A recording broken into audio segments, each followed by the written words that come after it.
ত্রয়োদশ জাতীয় সংসদ নির্বাচনে বিশাল জয়ের পর রাষ্ট্র পরিচালনার প্রস্তুতি শুরু করেছে বাংলাদেশ জাতীয়তাবাদী দল বিএনপি। দলটির মহাসচিব মির্জা ফখরুল ইসলাম আলমগীর আশা প্রকাশ করেছেন যে দ্রুত গেজেট প্রকাশের মাধ্যমে আগামী 15 ফেব্রুয়ারির মধ্যে নতুন সংসদ সদস্যদের শপথ গ্রহণ এবং সরকার গঠন প্রক্রিয়া সম্পন্ন হবে। ঠাকুরগাঁওয়ে দেওয়া এক বক্তব্যে তিনি বলেন, গণতান্ত্রিক অধিকার ও ভোটের অধিকারের জন্য বিএনপির দীর্ঘ লড়াইয়ের প্রতিফলন হিসেবেই জনগণ এই ল্যান্ডস্লাইড বিজয় উপহার দিয়েছে।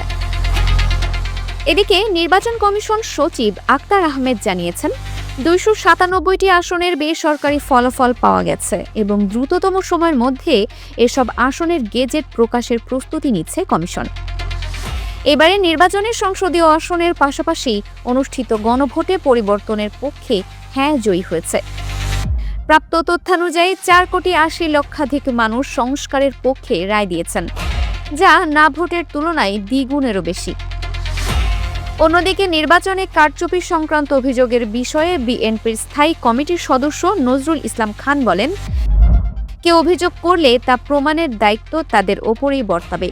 ঢাকার কিছু আসনে পরাজিত প্রার্থীরা অভিযোগ জানালেও সার্বিকভাবে একটি শান্তিপূর্ণ নির্বাচনের মাধ্যমে নতুন সরকার গঠনের পথে এগোচ্ছে দেশ। Dinajpur TV, multimedia desk.